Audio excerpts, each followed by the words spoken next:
Բարև ձեզ սիրելի հեռուստադիտողներ, Տավուշ հեռուստաընկերության եթերում մենք շարունակում ենք խոսել Տավուշի մարզի մասին, մեր համայնքների մասին, համայնքների առջև ծառացած խնդիրների, դրա լուծման տարբերակների մասին։ Այսօր մեր տաղավարում հյուրընկալել են քաղաքական գիտությունների թեկնածու Սիրանուշ Մելիքյանին, տնտեսագիտության թեկնածու Սոս Խաչիկյանին եւ քաղաքացիական երիտասարդական կենտրոն հասարակական կազմակերպության նախագահ Արփինե Երիցյանին։ Դուք գիտեք, որ մի քանի ամիս առաջ Հայաստանում տեղի ունեցան խորհրդարանական հերթական ընտրությունները եւ մեր քաղաքացիներին բացի ընտրությունների բուն գործընթաց եւ դրա արդյունքները նաեւ քաղաքացիներին շատ հետաքրքրում են մեր համայնքների առջև ծառացած խնդիրները, այն մարտահրավերները, որոնք այսօր կան Տավուշի մարզում, դրանց լուծման տարբերակները կապված եւ ենթակառուցվածքների եւ ուրեմն զարգացման ծրագրերի եւ մնացյալ այլ ոլորտների վերաբերյալ եւ այսօր կփորձենք այդ թեմաների մասին զրուցել եւ մեր հյուրերը, մեր բանախոսները կկիսվեն իրենց պատկերացումներով եւ մտորումներով եւ միանգամից կարող ենք սկսել մեր զրույցը նախ սիրելի գործընկերներ, շնորհակալություն, որ մեր հրավերը ընդունեցիք եւ այսօր ներկա եք մեր տաղավարում եւ զրույցը սկսենք Արփինե ձեզ հետ։ Դուք ընտրությունների ողջ ընթացքը դիտարկել եք եւ խնդրեմ ներկայացնեք թե ինչ տրամադրություններ կան այսօր Տավուշի մարզում եւ ընտրական process-ների ընթացքում եւ հետընտրական զարգացումների ֆոնին, ինչ տրամադրություններ, ինչ մթնոլորտ է ձևավորվել այսօր Տավուշի մարզում ընտրական համատեքստում։ Նախ թույլ տվեք շնորհակալություն հայտնել հրավերի համար, որովհետև այս հետընտրական քննարկումները կարևոր են նախ գնահատելու ինչ տեղի ունեցավ, ինչ արդյունքներ ունենք եւ քանի որ արժեվում պատրաստվում ենք տեղական ինքնակառավարման մարմինների ընտրություններին, աշնանը սեպտեմբեր, հոկտեմբեր, նոյեմբեր եւ նաեւ դեկտեմբեր ամիսներին կունենան տեղական ինքնակառավարման ընտրություններ եւ քաղաքականության իմաստով, քաղաքական գնահատականի իմաստով այն արդյունքները, որ ունեցանք ազգային ժողովում, իրենք բխելու են կամ բերելու են այն մթնոլորտի ու միջավայրի ձևավորմանը, որում կընթանան տեղական ինքնակառավարման ընտրությունները։ 26 թվականի աժընտրությունները արդեն արձանագրված փաստ են եւ իրենք բացառիկ են այն իմաստով, որ անցնող 7 տարիների ընթացքում փաստորեն դրանք մեր առաջին հերթական ընտրություններն են եւ 18 թվականին եւ 21 թվականին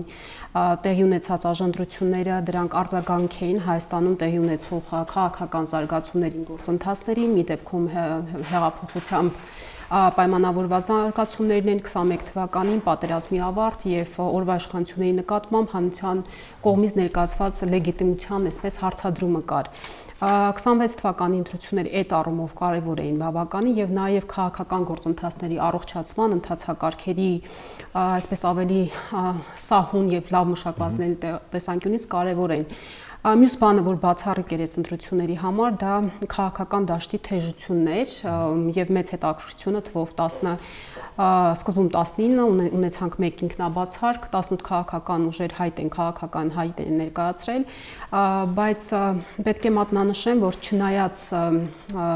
քաղաքական դաշտի թեժությանը եւ ընտրական գործընթացների թեժությանը մենք չունեցանք բովանդակային քննարկումներ, ցավոք սրտի, չունեցանք քաղաքական ծրագրերի շուրջ քննարկումներ եւ հերթական անգամ ընտրողները իրենց ընտրությունը կատարելիս հնարավորություն ունեցան հիմնվելու միայն իրենց սուբյեկտիվ ընկալումների վրա քաղաքական ուժերի վերաբերյալ եւ ընտրությունը պայմանավորված չէր քաղաքական ծրագրերով։ Դրական կողմերից կարող եմ նշել, որ մասնակցություններ բավականին բարձր, մոտավորապես 58%, ինչը ահագին լավ արդյունք է եւ որպես երիտասարդական կառույց ներկայացնող անձ ինձ համար հատուկ կարեւորություն է ներկայացնում նաեւ երիտասարդների մասնակցությունը, որը այս տարի եթե չեմ սխալվում մոտ 57% էր, բայց երիտասարդական մասնակցության մասին խոսելիս շատերը զուտ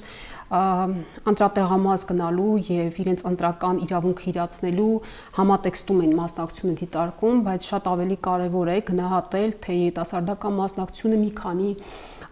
մակարդակներում ինչպիսի պատկեր ունեցան, օրինակ որքանով են երիտասարդները ներկայացված քաղաքական ուժերի ընտրական ցուցակներում, որքանով են քաղաքական ծրագրերը արտացոլում տարբեր սոցիալական խմբերի, այդ թվում երիտասարդների կարիքների եւ եթե այս սպեկտրով նայենք ընտրություններին, ապա ակնհայտ են մի շարք բացեր։ Օրինակ ընտրական ցուցակներում երիտասարդների մասնակցությունը 18-ից 35 տարեկան տեխնացուների մասնակցությունը գրանցվել է մոտ 21%, ինչը ակնհայտորեն բավականին համեստ թիվ է։ Բացի այդ, մեր կազմակերպությունը իրականացրել է մշտադիտարկում նաև գնահատելու քարոզարշավի ընթացքում երիտասարդները որ չափով են ներգրաված եղել երիտասարդ տեխնացուները, հա, այս դեպքում քարոզարշավի գործընթացներում ինչպիսին է եղել եւ նրանց տեսալիությունը եւ ցավոք սրտի հիմնական սփիքերները, հիմնական խոսնակները գրեթե բոլոր քաղաքական ուժերում եղել են միջին տարիքի եւ ավելի բարձր տեխնացուները, այս տեսանկյունից էլի երիտասարդության դերը մի փոքր ավելի երկրորդվել է։ Նախկին փորձառությունս ինձ թույլ է տալիս մտածելու կամ վարկած առաջ քաշելու, որ տեղական ինքնակառավարման մարմինների ընտրություններին հանրային մասնակցությունը ընդհանուր առումով եւ երիտասարդների մասնակցությունը մասնավորապես ավելի համեստ է լինելու, որովհետեւ ավանդորեն տեղական ինքնակառավարման ընտրությունների նկատմամբ հետաքրքրությունը մեծ չի։ Ոնց որ սա դիտվում է այն կարևոր տեղի ունեցած իրադարձության շարունակություն, որ այդքան էլ կարևոր չէ։ Սա նաև մեր վերաբերմունքն է համայնքային կառավարմանը, մեր վերաբերմունքն է հանրային կառավարման այս ոլորտին, որը միշտ կարծես թե երկրորդվում է։ Մի կարևոր բան միջավայրն է խնդրեցիք գնահատել Տավուշում։ Ինձ թվում է սա միայն Տավուշին չի վերաբերում, այլև բոլոր մարզերին։ Ընտրական process-ների բուռն լինելը եւ թեժությունը կարծես թե միշտապես կենտրոնացվում է քաղաքում, մայրաքաղաքում, մարզերում ավելի այդ մշակութային առանձնահատկությունները, միջավայրի ավելի սեղմ լինելը, մարդկանց իրար ճանաչելը, այս հանգամանքները բերում են քաղաքական պայքարի ավելի համեստ դրսևորումների, չենք ունեցել մեծ հաշվով վարչակատումներ, թեժ իրավիճակներ եւ այլ ավելի հանգիստ եւ խաղաղ պայմաններում են ընթացել ընտրությունները եւ կարծում եմ, որ այս նույն տրամաբանությամբ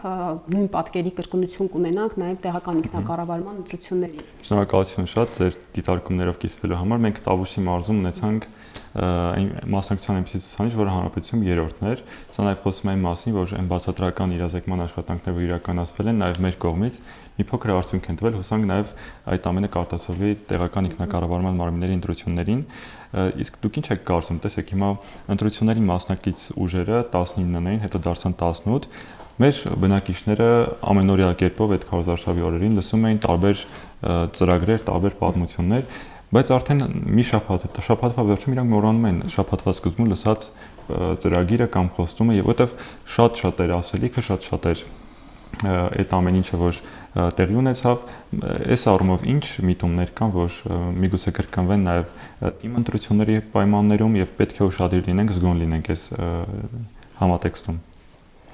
Նայեք, տիպ ընտրությունների առանձնահատկությունը ինչու՞մն է կայանում։ Իհարկե մենք անցում ենք կատարել 21 թվականից համամասնական տիմ համամասնական ընտրակարգի եւ վաղուց արդեն քաղաքական ուժերն են իրար հետ մրցում, բայց երբ գալիս է տեղական ինքնակառավարման մարմինների, մարդիկ ընտրությունը կատարում են անձով պայմանավորված։ Ամեն դեպքում նոր ընտրակարգ ունենալը չի բերում քաղաքական ուժով պայմանավորված ընտրություններին։ Մարդիկ էլ իրենց քաղաքական նախապատվությունները ձևավորելիս շեշտը դնում են այն տեխնացուի վրա, որին ավելի լավ են ճանաչում, եւ այս միջ անձնային, ասեմ,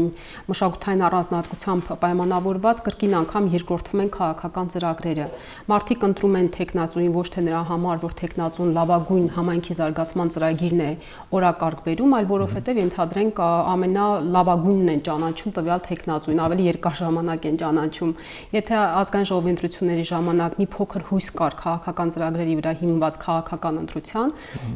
ապա մի փոքր ավելի պեսիմիստ եմ տիմ ընտրությունների մասով, ցավոք սրտի տեխնացուներին եւ քաղաքական ուժերին համայնքի բնակիչները չեն դիտարկում որպես համայնքային խնդիրները լուծող մարմիններ, իրենք դիտարկում են, հա, որքանով է տեխնացուն լավ մարդ, որքանով են իրենք ճանաչում, որքանով են հարգված համայնքներում, որքան մեծ է նրանց սոցիալական գործընկերային ցանցերը եւ այլն։ Եվ սա որպես բացասական արդյունք բերում է նրան, որ ընտրական ցիկլի ավարտից հետո, այսինքն հաջորդ տիմ ընտրությունների ժամանակ մենք ոչ ամբողջովին իրականացված համայնքային ծրագրերի փաթեթ ենք ունենում, որովհետև չկա այդ հանրային վերահսկողությունը եւ հանրային պահանջը իրականացնելու են ծրագրերը, որը նախնական քաղաքական ծրագրերում ուժերը եւ տեխնացուները ներկայացնում են։ Տիմ ընտրությունների մասին մենք դեռ առիթներ կունենանք խոսելու, այժմ անդրադառնանք մեր համայնքներում առկա խնդիրներին, այն հրատապ հիմնահարցերին, որոնք այսպես լուծումներ են պահանջում։ Մենք մենք տարբեր ձևաչափերով մեր քաղաքացիների հետ շփվում ենք, խորհրդարանական ընտրությունների համատեքստում ազատ խոսափող ձևաչափով հանդիպել ենք Տավուշի մարզի Իջևան, Բերդ եւ Նոյեմբերյան համայնքներում եւ մարդկանց կողմից տարբեր հարցադրումներ են բարձրաձայնվել, որոնք նաեւ հասցեագրվելու են թիմ ընտրությունների մեր ընտրապայքարում մրցակցող քաղաքական ուժերին, դերակատարներին հիմնական։ Կխնդրեի նաեւ դուք ներկայացնեք ձեր փորձից աշխատանքային փորձից ելնելով, ինչ հիմնական այս բանին հրատապ հարցեր կան Տավուշի մարզում, որ առաջնային լուծում են պահանջում։ Կարծում եմ բնականաբար մարզային եւ համայնքային քննարկումների ցանկացած ձևաչափի մեջ շատ կարեւոր է տնտեսական եւ բարեկեցության բաղադրիչը, մարդիկ ինչպես են ապրում եւ ինչ եկամուտներ է ձևավորվում մարզերում, ակնհայտ է, որ եւ հանրապետության եւ տեղական մակարդակներում առաջնահերթություն է համարվում համայնքային զարգացում եւ տարածքային զարգացում, այսպես ասենք, կոնցեպտը, հայեցակարգը, որը դեռևս լուծումների բավականին երկար ճանապարհ ունի անցնելու, սակայն կարծում եմ այն հիմնարար սկզբունքները, որ դրվում են, դրանք երկարաժամկետ հատվածի համար կաշխատեն։ Ակնհայտ է նաև, որ տեղական ինքնակառավարման մարմինների ընտրություններից երբ որ խոսում ենք, ծրագրային բաղադրիչը այստեղ շատ կարևոր դեր պետք է ունենա աստիճանաբար եւ անձնական գործոնին պետք է փոխարինի ծրագրային գործոնը եւ այս փոխարինելիության շրջանակում շատ կարևոր է դիտարկել ցանկացած ինստիտուտների կայացվածությունը տեղական մակարդակներում, սկսած համայնքապետարանից, վերջացած քաղաքացիական հասարակության ինստիտուտներով, դպրոցներով եւ բոլոր նույնիսկ բիզնես մտածելակերպը, նույնիսկ գործարար հատվածը պետք է դիտարկել ինստիտուտի շրջանակում։ Երբ որ գործարար հատվածը չենք դիտարկում ինստիտուտի շրջանակում, տեղական ինքնակառավարումը չենք դիտարկում ինստիտուտի շրջանակում, այլ սրանք միայն անձնական բաղադրիչներով են ավելի շատ պայմանավորված, ապա գործընթացները ռազմավարական բնույթ չեն ստանում։ Սա շատ կարևոր գործոն է, որ բնակչության շրջանակում, քաղաքացիական հասարակության շրջանակում կարողանանք ամրապնդել եւ բնականաբար ցանկացած գործունեություն, համայնքային գործունեություն, բիզնես գործունեություն, կրթական գործունեություն պայմանավորվի այս կոնցեպտի շրջանակում։ Եթե կոնկրետ ուղղություններով փորձենք անդրադառնալ, ապա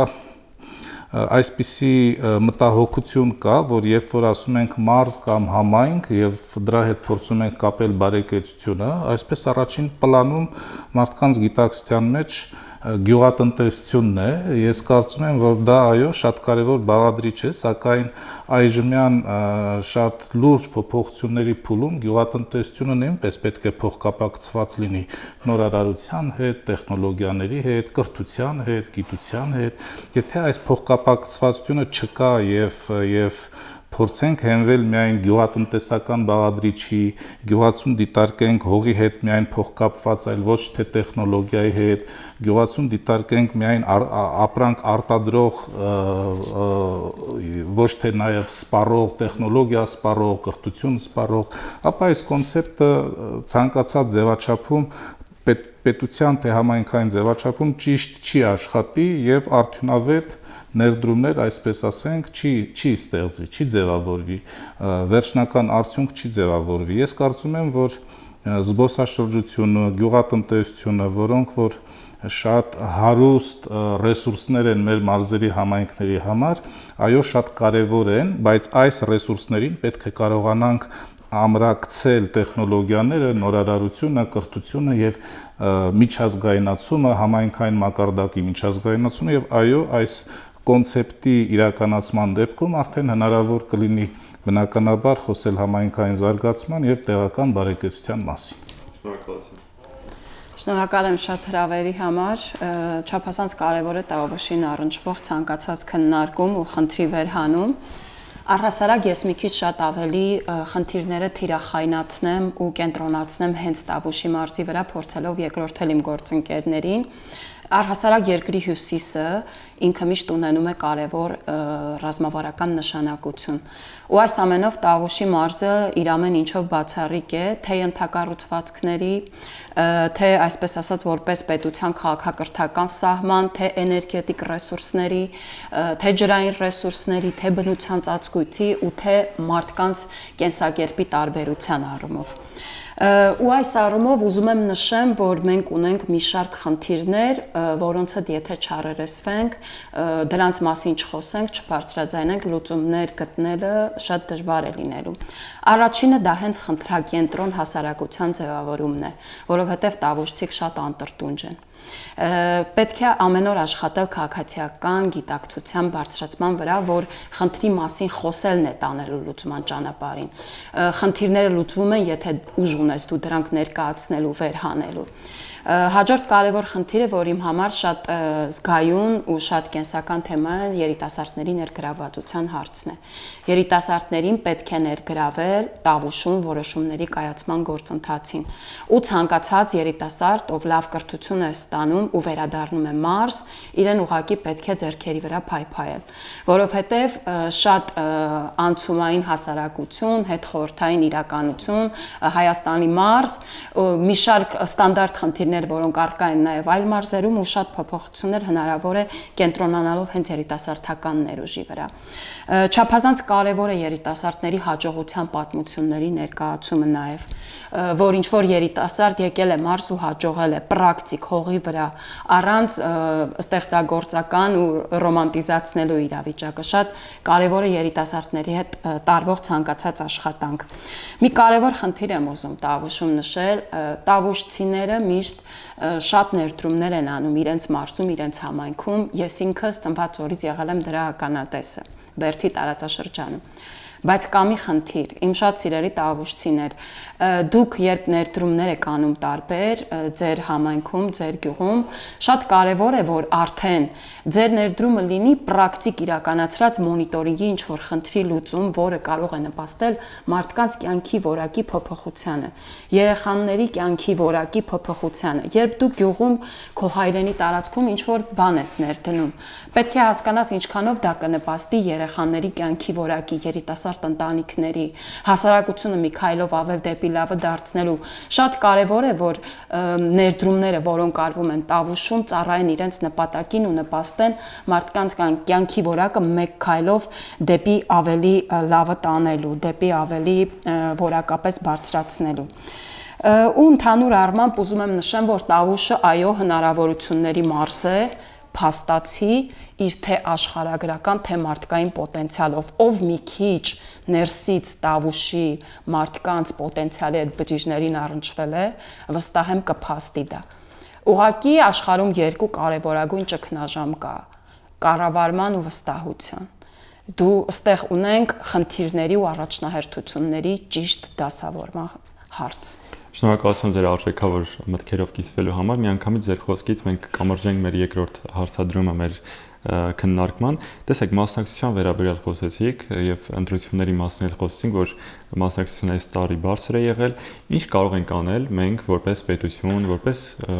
մարզային լրատվամիջոց, որպես քաղաքասարակություն, որպես կառավարման մարմիններ, որպեսզի մեր երիտասարդները, մեր քաղաքացիները ավելի շատ ներգրավված լինեն հանրային կառավարման ոլորտներում, ընդհանրապես հանրային կյանքում, տարբեր մակարդակներում, յուրաքանչյուր հնարավորության իր ներուժի չափով մասնակցեն համայնքային կյանքի տարբեր գործընթացներին։ Մենք որպես մարզային հեռուստաընկերություն փորձում ենք տարբեր ձևաչափերում երիտասարդներին ներգրավել մարզային զարգացման, ուրեմն կյանքի երիտասարդական լրահոսի, ուրեմն ստեղծման գործում, հա մեր թղթակիցները մարզային, մեր երիտասարդ թիմը ընդհանրապես տարբեր նախաձեռնություններ, ընդհանուր երիտասարդական խորհուրդ, տարբեր ձևաչափերով փորձում ենք, բայց ինչ կարող ենք անել ձեր դիտարկման, որ այս ամենը լինի ավելի համակարգված, ավելի թիրախային եւ հասցեական։ Խնդիրը միակողմանի չի կարող լուծվել, այստեղ պետք է թե պետության գործուն քայլերը եւ թե հասարակության։ Բայց մի շատ կարևոր հարց կա, հասարակության վստահությունը պետության նկատմամբ բարձրացնելու համար շատ կարևոր է, որ պետական կուլտուրայի մաս դառնա ու նորմալիզացվի, որ քաղաքացին միշտ պետք է խոսի խնդիրների մասին։ Պետական պաշտոն զբաղեցնող մարդը հատկապես մարզերում միշտ պատրաստ լինի լսելու խնդիրներ։ Փորձը ցույց է տալիս, որ այն պաշտոնյաները, ովքեր ականջալուր են հասարակության խնդիրներին, խնդիրները լուծում են ստանում։ Դու միշտ պետք է գնաս համայնք պատրաստական խնդիր քաղելու։ Այդ լավ բաները իրենք արդեն հնդածս խնդիրների լուծումից հետո կգան, բայց ցանկացած պաշտոնյա պետք է միշտ պատրաստ լինի խնդիրը հավաքագրելու,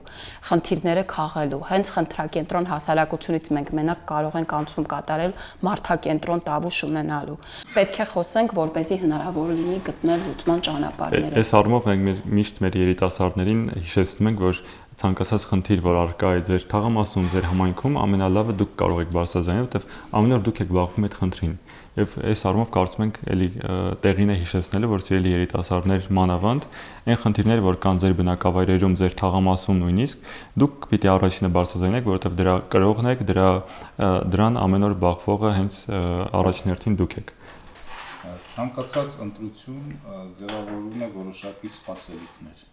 Այս ընտրությունը այդ առումով բացառություն չէր եւ հասարակության մոտ բնականաբար ձևավորվում են սպասելիքներ իշխանությունների կողմից, ընդդիմության կողմից, դա կապ չունի։ Բոլոր դեպքերում, երբ որ ձևավորվում են սպասելիքներ, դա հասարակության մոտ մոտիվացիա է առաջացնում։ Այդ մոտիվացիայի ընթացքում ճիշտ գործելավոճը, ճիշտ ծրագրերը, սրանք շատ անհրաժեշտ են, որպեսզի ակնկալիք ունեցող հասարակությունը ներգրավվի գործընթացների մեջ։ Եվ հետևաբար այստեղ մի շատ կարևոր հանգամանք նաև երիտասարդները հատուկ առանձնացնեմ այս շրջանակում։ Պետք է կարողանալ ծրագրային մակարդակում, գործողությունների մակարդակում, վստահության մակարդակում ստեղծել այնպիսի միջավայր, որ երիտասարդները ունենան շատ բարձր հավակնություններ։ Նրանք պարզապես չապրեն առօրյա կյանքով։ Դա շատ լավ է, դա չի մտահոգում կարծես իրենց, ապագայի մասին տեսլականը այդքան էլ պարզ չէ իմ կարծիքով, բայց երբ որ երիտասարդի մոտ ձևավորվում է թեկուզ եւ բարձր թեկուզ հավակնություններ,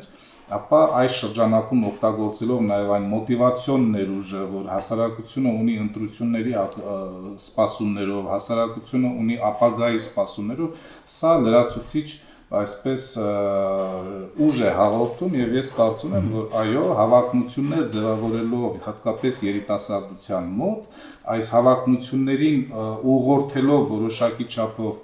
դա ուղղորդելը չի նշանակում պարտադիր ֆինանսապես, ուղղորդել հնարավոր է կրթության միջոցով, ուղղորդել հնարավոր է տեխնոլոգիաների միջոցով, ուղղորդել հնարավոր է որոշակի մեթոդաբանությամբ, երբ որ այս համակարգը ձևավորվում է եւ հավակնություններ ունեցող հասարակությունը, հատկապես նրա երիտասարդության մասը ունենում է որոշակի ակնկալիքներ, ապա անհրաժեշտ գործողությունների արդյունքում ձևավորվում է ավելի բարձր, ավելի նոր արժեք եւ ես կարծում եմ, որ մենք պետք է դա հաշվի առնենք։ Հիմա իսկապես մենք գտնվում ենք բավականին լուրջ փոփոխությունների մեջ եւ աշխարհաքաղաքական, եւ մտածելակերպի, եւ տարածաշրջանային ու այս փոփոխությունների շրջանակում հնարավոր են կամ շատ բարձր ամբիցիաներ, հավակնություններ, կամ հնարավոր է ուղղակի հասարակության ապաթիա, ոչ մի բանի հանդեպ, ոչ մեծ հետաքրքրություն, անտարբերություն եւ հասարակական կյանքը պարզապես առօրյա ձևով շարունակել։ Ես կարծում եմ, որ այո, այս փուլում անհրաժեշտություն կա ձևակերպել հավակնությունների շրջանակը երիտասարդության համար, անհրաժեշտություն կա նաև հատուկ այս շրջանակում գործարար միջավայրին համախմբելու, որովհետև բիզնեսը որպես հավակնության թիրախ շատ ավելի լավ կարող է ձևակերպել խնդիրները, մոբիլիզացիան, ֆինանսական ռեսուրսների մոբիլիզացիան, երիտասարդների հետ աշխատանքը եւ համակարգված աշխատանքի արդյունքում բնականաբար արդեն նույնիսկ մարզային մակարդակում, որտեղ դաշտը բաց է, ռեսուրսները բավականին շատ եւ դաշտը բաց, որոշակի շրջանակներում նշեցի գյուղատնտեսություն, զբոսաշրջություն, բայց տեխնոլոգիաների հետ համակցված, նորարարության հետ համակցված, կարծում եմ այստեղ այո, իսկապես անելիք կա եւ այս ներուժը հասարակության ընդհանուր առմամբ եւ երիտասարդության ներուժը մասնավորապես շատ լուրջ ձևով հնարավոր է օգտագործել։ Բայց օրինակ տեսեք, բիզնեսի շուրջը համախմբվելու այդ մշակույթը մեր հասարակությունում դուք տեսնում եք, որ կա։ Որտեղ մի քիչ անձնավորվածություն կա, մի քիչ բևեռացվածություն կա եւ քաղաքական եւ ոչ քաղաքական նպատակներով եւ իմաստներով։ Այս մեր մեջ կարծում եմ, մենք որպես ժողովուրդ հասարակություն նման մշակույթ մենք ունենք։ Մի քիչ առաջ խոսում ենք ինստիտուտների մասին, նաեւ բիզնեսի որպես ինստիտուտ։ Երբ որ բիզնեսը դիտարկենք անձի շրջանակում, դա հնարավոր չէ։ Երբ որ անձը կարողանա թեկուզ բիզնեսի ներկայացուցիչ անձը կարողանա տվյալ բիզնեսը ներկայացնել որպես ինստիտուտ, ներկայացնել որպես սոցիալական պատասխանատվության, կորպորատիվ պատասխանատվության, ներկայացնել որպես հասարակություն, պետություն փոխգործակցության շրջանակ, ապա այո, դրա շուրջ մոբիլիզացիա եւ հնարավոր է, եւ դա անհրաժեշտ է նաեւ բիզնեսին, որովհետեւ դրանով ինքը կստեղծի շատ ավելի մեծ հավելյալ արժեք։ Տեղական մակարդակում հասկանալով, որ միգուցե իսկապես շահույթի մակարդակը բարձր է, այսպես ներկայացնենք, բայց դա ռազմավարական մտածելակերպ կամ մոտեցում չէ։ Բազմիցս հայաստանյան բիզնեսներն առնչվել են խնդիրների դիվերսիֆիկացիայի հետ կապված, առնչվել են խնդիրների որոշակի սահմանափակումների հետ կապված, երբ որ այս պահին գործում է ստանդարտ ձևաչափերով եւ այդ ստանդարտ ձևաչափերը որոշակի պահի կարող են խախտվել, այլևս հնարավորություն չունենաս դրանով շարունակել, ապա դու կանգնում ես խնդրի առաջ։ Իսկ երբ որ ստանդարտից բացի դու կարողանում ես հավելյալ ռեսուրսներ կենտրոնացնել դիվերսիֆիկացիայի առումով, հավակնությունների ձևավորման առումով, երիտասարդների եւ այլ ռեսուրսների մոբիլիզացիայի առումով, այո, նպատակը դառնում է ռազմավարական, թեկուզ եւ շահույթի տեսանկյունից շահույթի գեներացումը դառնում է շատ ավելի հստակ եւ ավելի հեռանկարային։ Հանրային մասնակցությունից ենք խոսում եւ հատկապես երիտասարդների մասնակցության որակից ուղղակի մի քանի կարևոր բան պետք է արձանագրել։ Երկար ժամանակ մենք չունենք երիտասարդության մասին օրենք, հիմա էլ չունենք։ Մենք ունենք երիտասարդական քաղաքականության մասին օրենք, որը վերջերս ընդունվեց, եւ հետեւաբար ինստիտուցիոնալ մակարդակում երիտասարդների մասնակցությունը երաշխավորող կարգավորումներ կարծես նոր ենք ներդրում այս համարել, նախկինում ունեցել ենք, բայց ես ավելի նոր շրջանի մասին եմ խոսում, բայց բացասական միտումների մասին խոսելից երիտասարդական քաղաքականության մասին օրենքի ավելի մանրամասն մոտիկից ծանոթանալիս դուք կտեսնեք, որ այնտեղ քաղաքացիական մասնակցության մասին բավականին քիչ բան է ասում, ինչը բավականին մտահոգիչ է եւ երևի ուղերձ է պետական մակարդակում, որ այս համատեքստը ավելի լայն չի դիտարկում, մեծ կարևորություն չի ներկայացնում։ Բայց չնայած նրան, որ երկար ժամանակ միջավայրը քաղաքացիական մասնակցության տեսանկյունից երիտասարդների համար չի եղել բարենպաստ, մենք նախորդող տարիների բազմաթիվ օրինակները տեսնելով կարող ենք ասել, որ անգամ այդ միջավայրում երիտասարդները Հայաստանում մշտապես անտարբեր չեն եղել երկրում տեղի ունեցող քաղաքական ու քաղաքացիական զարգացումներին։ Երևի ավելի վաղ, ավելի երիտասարդ ծերունդը չի հիշի, գոնե մենք հիշում ենք տրանսպորտի թանկացման դեմ արվող ակցիաները, էլեկտրիկ Երևան, էլեկտրիկ Վանաձոր, այսպես շղթայաձև գնաց բոլոր այդ ակցիաներում առաջատար դեղում եղել են երիտասարդները, նույնը ունեցանք նաև հեղափոխությունը, որը մեծ հաշվով հանրային բողոք էր ձևավորված արժեքների եւ քաղաքական համակարգի հետ, որը կոռումպացված էր։ Սա ուզում եմ ասեմ, որ մեր վարքում եղել է պահանջատիրությունը եւ հատկապես երիտասարդների շրջանում այլ բան է, որ մշտապես այդ խզումը գոյություն է ունեցել, քաղաքացիական ակտիվությունը ավելի ընդգծված ու տեսանելի է մայրաքաղաքում, որտեղ կաշկանդումները սոցիալական ու մշակութային չկան, եւ ավելի քիչ տեսանելի է համայնքներում ու շարունակում է պրակտիկան մնալ։ Մեծ հաշվով մասնակցությունը նաեւ հստակ բանաձև է, էլի, ինչ պետք է հասկանալ ասելով մասնակցություն, ինչ է մասնակցությունը։ Երեք հիմնական բաղադրիչների արկայություն, առաջինը երիտասարդը պետք է տեղեկացված լինի, հասանելիություն ինֆորմացիային, որը կապված է որոշումների կայացման հետ, երկրորդը դա պետք է տրամադրվեն համապատասխան հարթակներ, որտեղ իրենք կարող են առերեսվել որոշում կայացնողների հետ եւ ձևավորված մեխանիզմներ եւ օրենքով սահմանված մեխանիզմների մասին է, չսահմանված, իմ նշած ակցիաները գոնե օրենքում չեն կարգավորվում։ Ներկայում եթե չգիտեմ որքանով առիթ ունեք երիտասարդների հետ շփվելու, իրենց հետ մեր ամենօրյա աշխատանքը երկու կարևոր խնդիր է առաջ բերում, ինչու են անտարբեր երիտասարդները քաղաքացիական մասնակցության նկատմամբ։ Առաջինը դա հանրային վստահության պակասն է, որ առկա է, այսինքն բոլոր նախորդող տարիների փորձերը, ջանքերը, որոնք միտված են եղել միջավայրի բարելավման, այդ թվում է քաղաքական բարելավմանը եւ երիտասարդների մասնակցության խթանող մեխանիզմների բարելավմանը մեծ հաշվով չեն արդարացրել են հույսերը, որ երիտասարդներ ունեն։ Եվ երկրորդը տարիներ շարունակ քաղաքական դաշտը մեր վարկաբեկվել է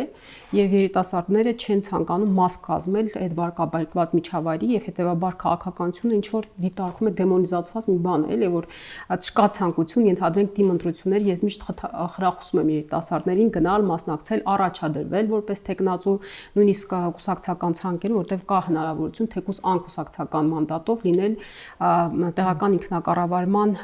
մասը, հանրային կառավարման այդ ուղակներում, բայց չկա այդ մոտիվը, որովհետև չկա վստահությունը հանրային ինստիտուտների նկատմամբ եւ կա վախը ասոցիացվելու մի համակարգի հետ, որը այդքան էլ առողջ չէ։ Որպես քաղաքասարակություն կազմակերպություններ ես խնդիր այդտեղ եմ տեսնում առաջիկա տարիներին աշխատել այդ միջավայրի առողջացմամբ եւ այդ վստահության կամուրջների բարելավմամբ ու ավելի մոտեցնել հանրային կառավարման օղակը երիտասարդներին ամենատարբեր նորարար երբեմն ոչ տրադիցիոն մեխանիզմներով, որոնք պարտադիր չեն լինել բոլորի կողմից սիրված ենթադրեն կավականունիստերը, հանրային լսումները, խորհրդակցական մարմինները, որոնք անշուշտ կարևոր են, բայց իրենք տեսակ ավելի սպառել են իրենց, իսկ երիտասարդները ավելի նորարար ինովացիոն ներգրավվածության մեխանիզմներ ու մեթոդներ են ակնկալում։ Տեսեք, հիմա հանրային վստահության մասն եք խոսում։ Մեր երկրում կան հանրային վստահության խնդիր, կա նշվում են նաև հանրային համերաշխության խնդիր եւ այսպիսի խնդիրներ, որ բոլորից վերաբերում են, հա, եւ պետության խնդիրն է, եւ քաղաքասարակության եւ լրատվամիջոցների բոլորի խնդիրն է։ Այս առումով ինչ անելիքներ կան, որ պիտի յուրաքանչյուր իր տեղում անի եւ մեդիան եւ պետությունը եւ քաղաքասարակությունը, որպեսզի այս խնդիրները գոնե մասամբ լուծման, այսպես ճանապարհների վերադրվեն։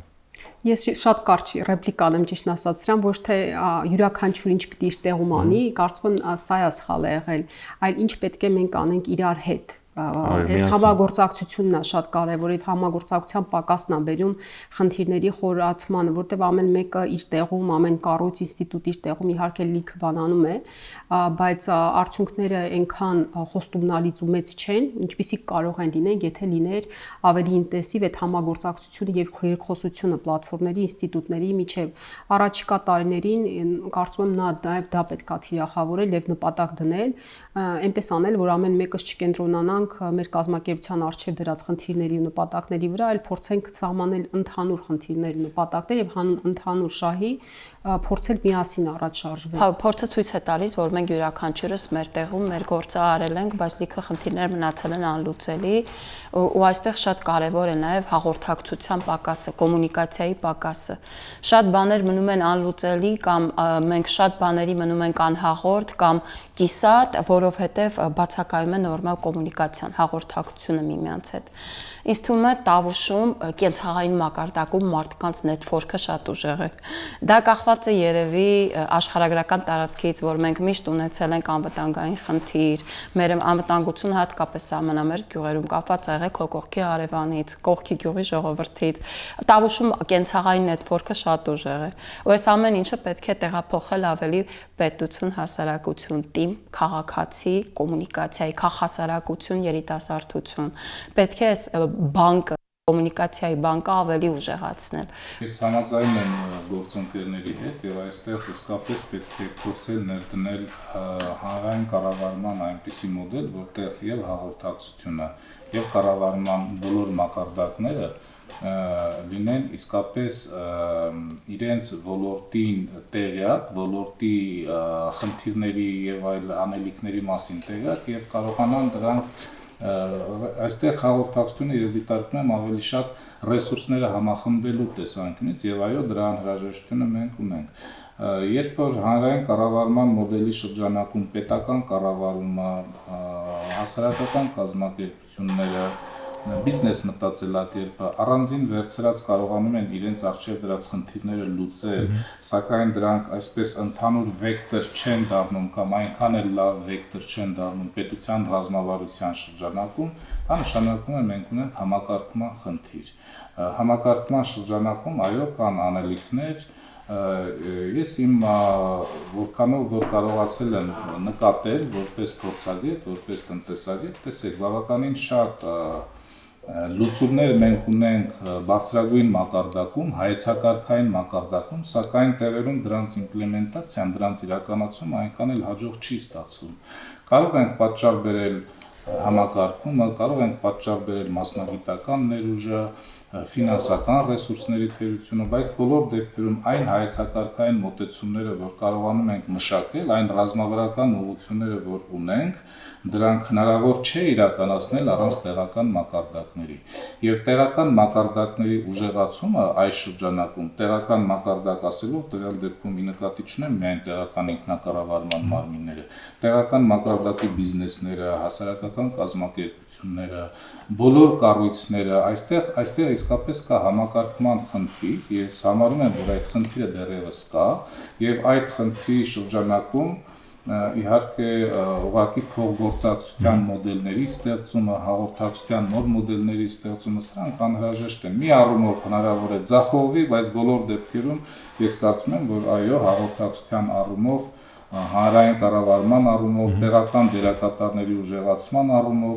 սրանք հարցեր են, որոնք դեռևս լիարժեք լուծում չեն ստացել։ Իսկ համակարգում տիրույթում է գտնվում կամ որ կառույցի տիրույթում, որովհետև տեսեք հիմա մարզերում ըստ երևույթին յուրաքանչյուր կառույց իր համար իր